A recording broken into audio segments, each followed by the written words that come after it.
Hi students, 7ஆம் வகுப்பு 3ஆம் பருவம் பயிற்சி 3.3ல் 6வது கணக்கு பார்க்க போகிறோம். Capital X equal to A squared minus 1 மற்றும் capital Y equal to 1 minus B squared எனில் கேபிட்டல் எக்ஸ் ப்ளஸ் கேபிட்டல் ஒய்யை காண்க, மேலும் அதனை காரணிப்படுத்துக. சரியா? ஃபஸ்ட் நம்ம என்ன சொல்லியிருக்காங்க அப்படின்னா, கணக்கில் என்ன கொடுத்துருக்காங்க அப்படின்னா கேபிட்டல் எக்ஸ் கொடுத்துட்டாங்க, கேபிட்டல் ஒய் கொடுத்துருக்காங்க. ரெண்டையும் நம்மளை என்ன செய்ய சொல்லியிருக்காங்க அப்படின்னா கூட்ட சொல்லியிருக்காங்க. கேபிட்டல் எக்ஸையும் கேபிட்டல் ஒய்யையும் நம்ம என்ன செய்ய போகிறோம் அப்படின்னா கூட்ட போகிறோம். வாங்க ஃபஸ்ட்டு கூட்டலாம். Capital X plus capital Y. Capital எக்ஸுக்கு நமக்கு வேல்யூ தெரியும். வேல்யூ என்னது அப்படின்னா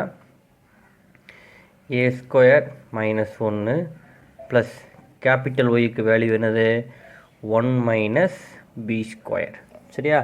இங்கே பாருங்கள், இங்கே ஒரு -1, இங்கே ஒரு +1. அப்போ ரெண்டு என்ன ஆயிரும் அப்படின்னா கேன்சல் ஆயிரும். அதாவது -1 +1 கிடைச்சா 0. அதுதான் நமக்கு டேரெக்டாக இங்கே என்ன செஞ்சிடும் அப்படின்னா அடிச்சிருந்தோம். அப்போ நமக்கு இங்கே என்ன இருக்குன்னு பாருங்கள், ஏ ஸ்கொயர்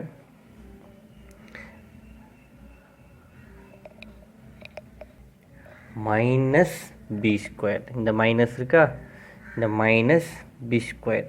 இதை பார்த்தோன்னா நமக்கு ஒரு ஃபார்முலா படிச்சிருப்போம். அந்த ஃபார்முலா நமக்கு ஞாபகம் வரும்.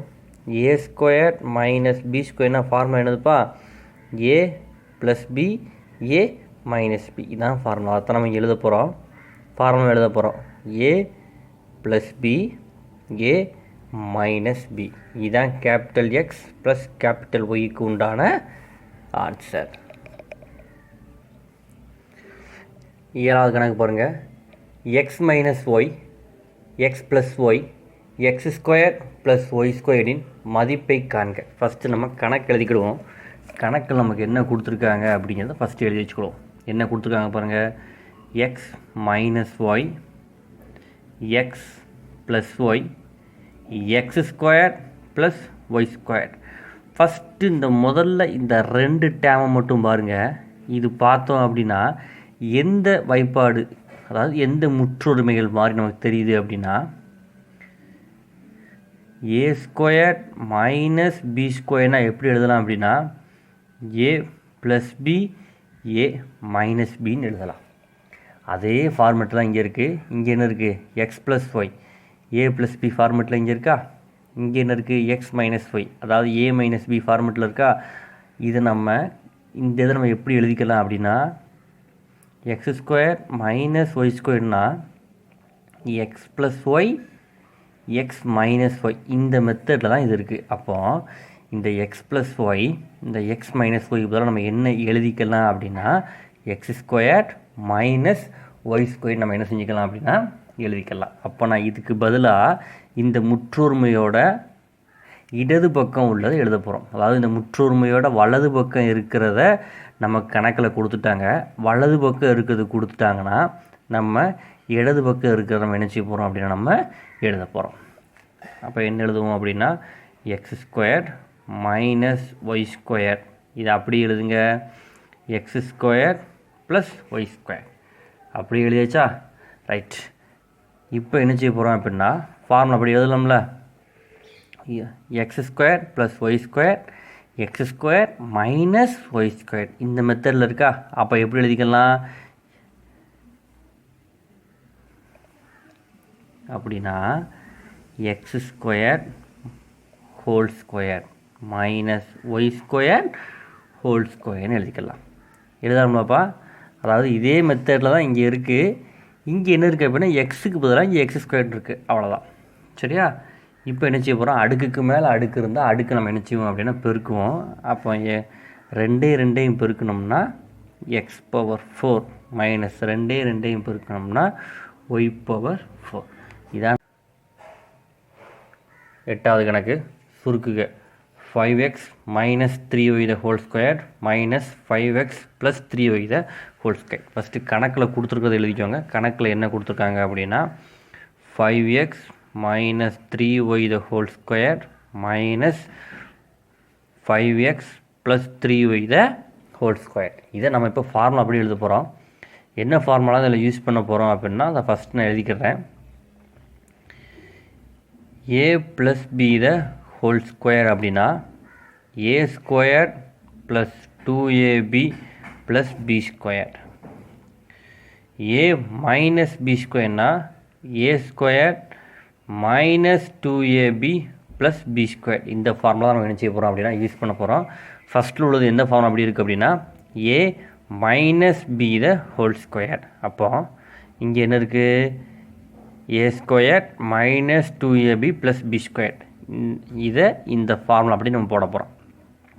வாங்க, ஏக்கு பதிலாக ஏங்கிற இடத்துக்கு பதிலாக இங்கே என்ன இருக்குது அப்படின்னா 5xன்னு இருக்குது. அப்போ ஏக்கு பதிலாக என்ன போடணும், 5xன்னு போடுவோமா. அப்போ என்ன வரும், 5x ஹோல் ஸ்கொயர் மைனஸ் 2. இந்த மைனஸ் 2 தான் இங்கே போட்டிருக்கோம்.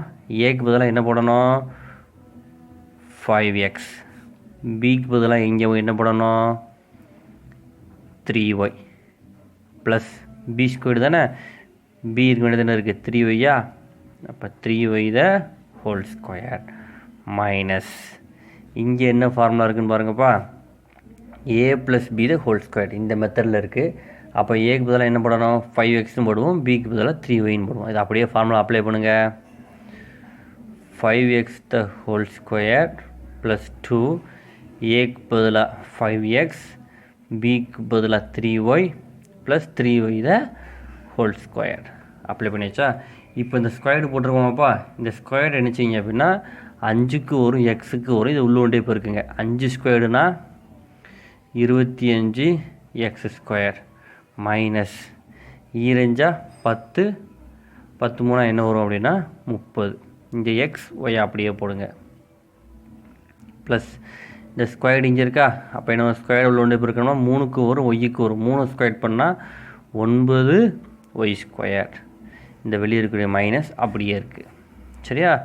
இதே மாதிரி இங்கே ஸ்கொயர் பண்ணோம்னா 5 ஸ்கொயர் பண்ணோம்னா 25, எக்ஸ் ஸ்கொயர் பண்ணோம்னா எக்ஸ் ஸ்கொயர். இங்கே ப்ளஸ் இருக்கா, அந்த ப்ளஸ் இங்கே போட போகிறோம் நம்ம. இப்போ பெருக்குங்க, இந்த 2 பெருக்குன்னா 10, 10 3 30. இந்த எக்ஸ் ஒய்யை அப்படியே போடுங்க. ப்ளஸ் இந்த ஸ்கொயர்டு 3க்கு வரும், ஒய்க்கு வரும். 3 ஸ்கொயர் பண்ணால் என்னது அப்படின்னா 9 ஒய் ஸ்கொயர். இப்போ இந்த வெளியே இருக்கக்கூடிய மைனஸை, ப்ராக்கெட்டுக்கு வெளியே இருக்கக்கூடிய மைனஸை ப்ராக்கெட்டுக்கு உள்ளே கொண்டு போகும்போது எங்கெல்லாம் ப்ளஸ்ஸாக இருக்கோ அங்கெல்லாம் எதாக மாறும் அப்படின்னா மைனஸாக மாறும். இப்போ இதை அப்படியே எழுந்த டேம் அப்படியே எழுதுங்க. 5x square minus 30xy plus 9y square. இதை உள்ளே கொண்டு போனோம்னா minus 25x square minus 30xy minus 9y ஸ்கொயர்னு வரும். சரியா. அப்போ இங்கே என்ன இருக்கும் பாருங்கள், ப்ளஸ் 25x ஸ்கொயர், இங்கே மைனஸ் 25x ஸ்கொயர், இங்கே ப்ளஸ் 9y ஸ்கொயர், இங்கே மைனஸ் 9y ஸ்கொயர். ரெண்டு என்ன ஆயிரும் அப்படின்னா கேன்சல் ஆயிரும். அப்போ மிச்சம் நமக்கு என்ன மட்டும் இருக்குன்னு பாருங்கள், மைனஸ் 30xy, இங்கே என்ன இருக்குது மைனஸ் 30xy. அப்போ நம்ம அந்த ரெண்டு மைனஸ் 30 இது பண்ணால் நமக்கு என்ன ஆன்சர் வரப்போகுது அப்படின்னா மைனஸ் 60xyன்னு வரும். இதான் நமக்கு தேவையான ஆன்சர். 9வது கணக்கு சுருக்குக. a plus B the whole square minus a minus B the whole square. இதை நம்ம அப்படியே ஃபார்முலா படி போட போகிறோம். இதுக்கு என்ன ஃபார்முலா வரும், a plus B the whole ஸ்கொயர்னா என்ன ஃபார்முலா வரும், a square plus 2ab plus B square minus இது என்ன இருக்குது a minus B the whole square. Formula என்ன formula, a square minus 2ab plus B square. ப்ராக்கெட்டுக்கு வெளியே ஒரு மைனஸ் இருந்துச்சுன்னா அதை ப்ராக்கெட்டுக்கு உள்ளே கொண்டு போகும்போது குறியீடுகள் மாறும். ப்ளஸ்ஸாக இருந்துச்சுன்னா மைனஸாக மாறும், மைனஸாக இருந்துச்சுன்னா எதாக மாறும் அப்படின்னா ப்ளஸ்ஸாக மாறும். இது அப்படியே நீங்கள் எழுதுங்க. a square plus 2ab plus B square, இங்கே மைனஸ் a ஸ்கொயர், இது உள்ளே போகும்போது ப்ளஸ் 2ab, இந்த மைனஸ் உள்ளே போகும்போது மைனஸ் பி ஸ்கொயர். எதெல்லாம் ப்ளஸ் மைனஸ் அப்படி இருக்க கேன்சல் பண்ணுங்கள். இங்கே ப்ளஸ் a ஸ்கொயர், இங்கே மைனஸ் a ஸ்கொயர் கேன்சல், இங்கே ப்ளஸ் பி ஸ்கொயர், இங்கே மைனஸ் பி ஸ்கொயர் கேன்சல். மிச்சம் என்ன இருக்குன்னு பாருங்கள் 2ab, இங்கே என்ன மிச்சம் இருக்குது 2abன்னு இருக்குது. இந்த ரெண்டையும் கூட்டம் நமக்கு என்ன வரும் 4ab. இதான் நமக்கு தேவையான ஆன்சர். அடுத்த சம் பாருங்கள். இதை ஃபார்முலா அப்படி போட போகிறோம். a plus B the whole square formula தெரியுமில்ல, a square plus 2ab plus B square. இங்கே என்ன இருக்குது ப்ளஸ், இதே நம்ம போட போகிறோம். ஃபார்முலா அப்படி போட்டோம்னா a square minus 2ab plus B square போட்டாச்சாப்பா. இப்போ பாருங்கள் இங்கே வெளியே ப்ளஸ் சிம்பிள் தான் இருக்குது. இப்போ பிரச்சனை இல்லை. ப்ராக்கெட் இல்லாமல் நான் முதல்ல எழுதுகிறேன். A square plus 2ab plus B square plus a square minus 2ab plus B square. இங்கே என்ன இருக்குது?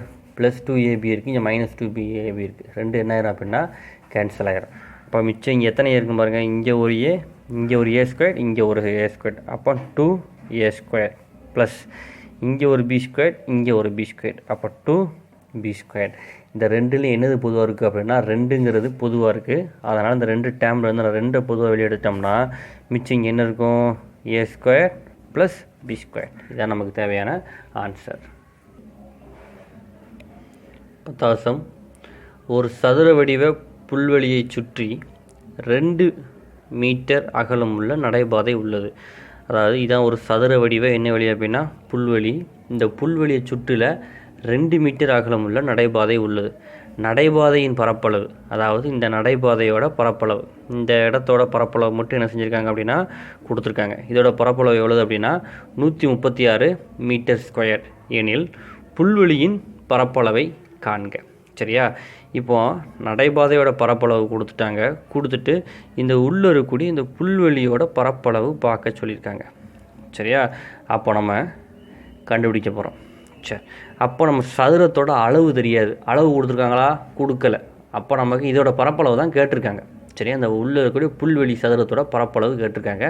நமக்கு தெரியாது. ஆனால் சதுரத்தோட பரப்பளவுக்கு ஃபார்முலா தெரியும். சதுரத்தோட பரப்பளவுக்கு ஃபார்முலா என்னது அப்படின்னா ஏ ஸ்கொயர். அப்போ நான் இந்த பக்கத்தை என்ன வச்சுருக்கேன்? ஒரு பக்கத்தை ஏன்னு வைக்கும். அதான் புல்வெளியின் ஒரு பக்க அளவு ஏ. ஃபார்முலா ஏ ஸ்கொயர் தானே, அதனால் ஏன்னு வச்சுருக்கோம். அப்போ இந்த நடைபாதையோடு சேர்த்து மொத்த பக்க அளவு எவ்வளவு? இங்கே 2 மீட்ரு, இங்கே ஒரு ஏ, இங்கே ஒரு என்னது அப்படின்னா 2 மீட்டர். அப்போ இதுதான் மொத்த அளவு. சரியா? அதாவது வெளிப்புற சதுரத்தோடு சேர்த்து அளவு என்னென்னு பார்க்க போகிறோம். அப்போ இங்கே என்ன இருக்குது? 2. இங்கே என்ன இருக்குது? ஏ. இங்கே என்ன இருக்குது? 2. அப்போ நம்ம 2 கூட்டினா நமக்கு என்ன வரும்? a + 4. இதுதான் இந்த வெளி சதுரத்தோட அளவு a + 4. இப்போ நம்ம என்ன செய்ய போகிறோம் அப்படின்னா நமக்கு என்ன வேணும்? புல்வெளியோட பரப்பளவு தான் நம்ம என்ன செய்ய போகிறோம் அப்படின்னா நம்ம கண்டுபிடிக்க போகிறோம். அதுக்கு நம்ம ஏயோட அளவு கண்டுபிடிக்கணும். அதுக்கு நான் என்ன செய்ய போகிறோம் அப்படின்னா நடைபாதையின் பரப்பளவு ஈக்குவல் வெளி சதுரத்தின் பரப்பளவு மைனஸ் உட்சதுரத்தின் பரப்பளவு. அப்போ நடைபாதையோட பரப்பளவுக்கு ஆன்சர் கணக்கில் கொடுத்துட்டாங்க. எவ்வளவு? 136 ஈக்குவல் வெளி சதுரத்தின் பரப்பளவு. நமக்கு வெளி சதுரத்தோட ஒரு பக்க அளவு தெரியும். ஒரு பக்க அளவு என்னது அப்படின்னா a + 4. இப்போ பரப்பளவு ஃபார்ம் பண்ணது ஏ ஸ்கொயர் தானே. அப்போ இந்த பக்க அளவு நம்ம ஸ்கொயர் பண்ணணும். அப்போ a + 4 தான் ஹோல் ஸ்கொயர் மைனஸ் உள்சதுரத்தோட அளவு என்ன வச்சுருக்கோம்? ஏன்னு வச்சுருக்கோம். பரப்பளவு ஃபார்ம் பண்ணது ஏ ஸ்கொயர் தானே. அப்போ இங்கே என்ன ஸ்கொயர்டு? ஏ ஸ்கொயர். அப்போ நமக்கு இங்கே என்ன இருக்குது? 136. இதை ஃபார்முலா படி பாருங்கள். a + b the whole square. இப்போ ஃபார்முலா என்ன வரும்? a ஸ்கொயர் ப்ளஸ் 2a பிங்கிற இடத்துல என்ன இருக்குது அப்படின்னா 4 ப்ளஸ் பி ஸ்கொயர். பிக்கு பதிலாக இங்கே 4 இருக்குது. அப்போ என்ன squared? 4 square minus a square. இப்போ என்ன வரும்? 136 ஈக்குவல் a ஸ்கொயர் ப்ளஸ் 2 4 பெருக்கணும்னா 8a ப்ளஸ் 4 ஸ்கொயர்னால் 16 மைனஸ் ஏ ஸ்கொயர்னு வரும். இங்கே ப்ளஸ் ஏ ஸ்கொயர்டு, இங்கே மைனஸ் ஏ ஸ்கொயர்டு ரெண்டு என்ன ஆயிரும் அப்படின்னா நமக்கு கேன்சல் ஆயிரும். அப்போ நமக்கு இங்கே மிச்சம் இங்கே என்ன இருக்குதுன்னு பாருங்கள். 136 ஈக்குவல் இங்கே என்ன இருக்குது? 8a ப்ளஸ் 16ன்னு இருக்குது. இப்போ இந்த ப்ளஸ் 16 ஈக்குவல்ட்டுக்கு இந்த பக்கம் போகும்போது என்ன 16 மாறும் அப்படின்னா மைனஸ் 16 மாறும். அப்போ 136 மைனஸ் 16 ஈக்குவல் 8a. 136 16 கழிச்சா நமக்கு என்ன வரப்போகுது அப்படின்னா 120. இங்கே 8a. நம்ம வசதிக்காக நான் என்ன இருக்கேன் அப்படின்னா 8a ஈக்குவல் 120 இருக்கேன். இதை மாற்றி எழுதியிருக்கோம், அவ்வளோதான். சரியா? அப்போ இங்கிட்ட பெருக்கலாக இருக்குது, இங்கே போகும்போது வகுத்தலாம் மாறும். அப்போ a ஈக்குவல் 120/8. 1 8 8 15 8 என்னது அப்படின்னா 120. அப்போ நமக்கு எதுக்கு மதிப்பு கிடச்சிச்சு அப்படின்னா ஏக்கு மதிப்பு என்ன செஞ்சிச்சு அப்படின்னா கிடச்சிருச்சு. கணக்கில் நமக்கு என்ன கேட்டிருக்காங்க? அந்த புல்வெளியோட பரப்பளவு என்னன்னு கேட்டிருக்காங்க. அப்போ புல்வெளியோட ஒரு பக்க அளவு நம்ம என்ன வச்சுருக்கோம்? ஏன்னு வச்சுருக்கோம். அப்போ பரப்பளவுக்கு நமக்கு ஃபார்முலா தெரியுமில்ல. பரப்பளவுக்கு ஃபார்முலா என்னது? ஏ ஸ்கொயர். அப்புறம் 15 தானே. அப்போ 15 ஸ்கொயர். அப்போ 15 15 எவ்வளோ அப்படின்னா 225 மீட்டர் ஸ்கொயர். இதோட ஆன்சரு புல்வெளியின் பரப்பளவு. புல்வெளியின் பரப்பு எவ்வளவு? 215 மீட்டர் ஸ்கொயர். 11வது கணக்கு, பின்வரும் அசமன்பாடுகளை தீர்க்க. சரியா? என்ன கொடுத்துருக்காங்க அப்படின்னா 4n + 7, இதை நம்ம கிரேட்டர் தென் ஆர் ஈக்குவல்ட்டுன்னு சொல்லுவோம். தமிழ்னா பெரியது மற்றும் சமம். 3n + 10, இங்கு n என்பது முழுக்கள். சரியா? அப்போ எண்கிறது நம்ம என்ன கொடுத்துட்டாங்க அப்படின்னா முழுக்கள்னு கொடுத்துட்டாங்க. ஃபஸ்ட்டு கண்டிஷன் என்னது அப்படின்னா எண்ணெல்லாம் ஒரு பக்கம் வைக்கணும், நம்பர்லாம் ஒரு பக்கம் வைக்கணும். சரியா? அப்போ நமக்கு இங்கே என்ன இருக்குது? 4n, இங்கே +3n, இந்த பக்கம் குறியீடுக்கு இந்த பக்கம் போகும்போது -3n மாறும். கிரேட்டர் ஆர் ஈக்குவல் டு, நம்ம இங்கே +10 அப்படியே தான் இருக்குது. இந்த 7 தான் இந்த பக்கம் போகும்போது +7 என்ன 7 மாறும் அப்படின்னா -7 மாறும். அப்போ நமக்கு என்ன ஆன்சர் வந்துருக்கு பாருங்கள். 4ஐயும் 3ஐயும் கழித்தோம்னா 1 போடணுங்கிற அவசியம் இல்லை, அதனால் எண் மட்டும் போட போகிறோம். இப்போ 10ஐயும் 7ஐயும் கழிக்க போகிறோம். 10ஐ 7ஐயும் கழிச்சா நமக்கு என்ன வருது அப்படின்னா 3. அப்போ நமக்கு ஆன்சர் என்னது அப்படின்னா n அப்படிங்கிறது 3 விட பெருசாக இருக்கும் அல்லது எப்படி இருக்கும் அப்படின்னா சமமாக இருக்கும். அப்போ நமக்கு ஆன்சர் என்னது அப்படின்னா n = 3க்கு சமமாக இருக்கும், இல்லைனா 3 பெருசாக இருக்கும். சமம் அப்படிங்கிறனால 3 போடுறேன், பெருசு அப்படிங்கிறனால 4, 5, 6 எக்ஸட்ரா. இதான் இதுக்கு உண்டான ஆன்சர். 2வது சம் பாருங்கள். 6x + 6 greater than equal to 5x - 3. சரியா? இப்போ கணக்கு ஒரு தடவை எழுதிக்கோங்க.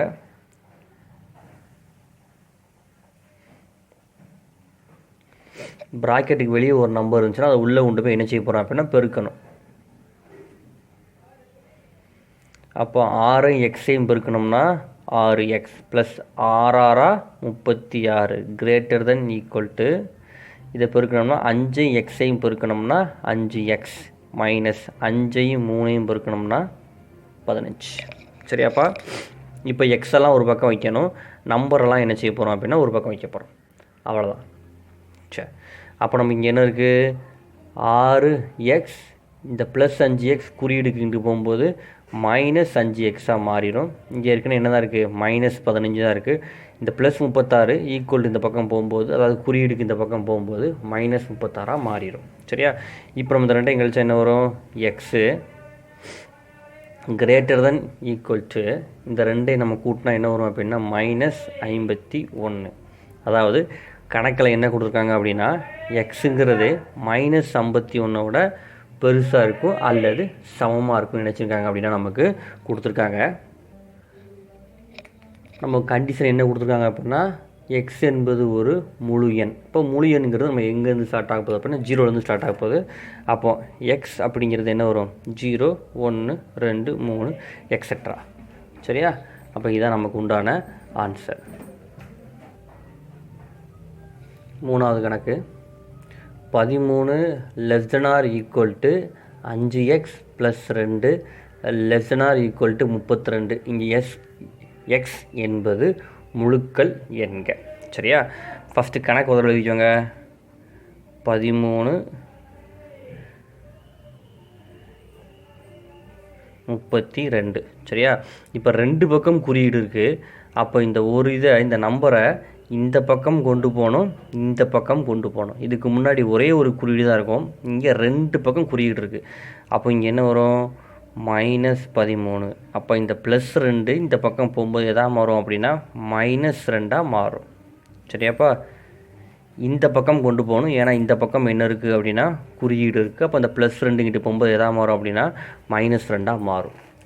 அப்போ இந்த -13ஐயும் இந்த -2ஐயும் கூட்டினோம்னா நமக்கு என்ன வரும் அப்படின்னா -15 5x. இந்த 32ஐயும் இந்த -2ஐயும் கழிச்சா நமக்கு என்ன வரும் அப்படின்னா 30ன்னு வரும். அப்போது ஒரு இங்கிலீஷ் லெட்ரு ஒரு நம்பரும் கிட்ட இருந்தால் எதில் இருக்க அர்த்தம் அப்படின்னா பெருக்கல் இருக்கிறது அர்த்தம். அப்போ அது குறியீடுக்கு இந்த பக்கம் போகும்போது என்ன மாறும் அப்படின்னா வகுத்தலாக மாறும்.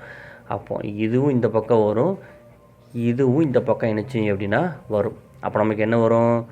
-15 பெருக்கிறது தான் இருக்குது, மீண்டும் எதாவது மாறும், வகுத்தலாம் மாறும். அப்போ 5. இங்கே என்ன இருக்குது, எக்ஸ். இங்கே நம்ம 30/5. சரியா? இப்போ நம்ம இதை என்ன செய்ய போகிறோம் அப்படின்னா அடி கொடுக்க போகிறோம். அடி கொடுக்கலாமா? அடி கொடுத்தா என்ன வரும், 4 5, 3 15, 4 5, 6 30. அப்புறம் நமக்கு என்ன வருது, -3 ≤ x < வருது. அதாவது எக்ஸு அப்படிங்கிறது -3லேருந்து ஆரம்பித்து +6 வரைக்கும் உண்டான தீர்வு தான். அப்போ x = -3 -2 -1 0 1 2 3 4 5 6. இதுதான் நமக்கு தேவையான ஆன்சர். தேங்க்யூ ஃபார் வாட்சிங்.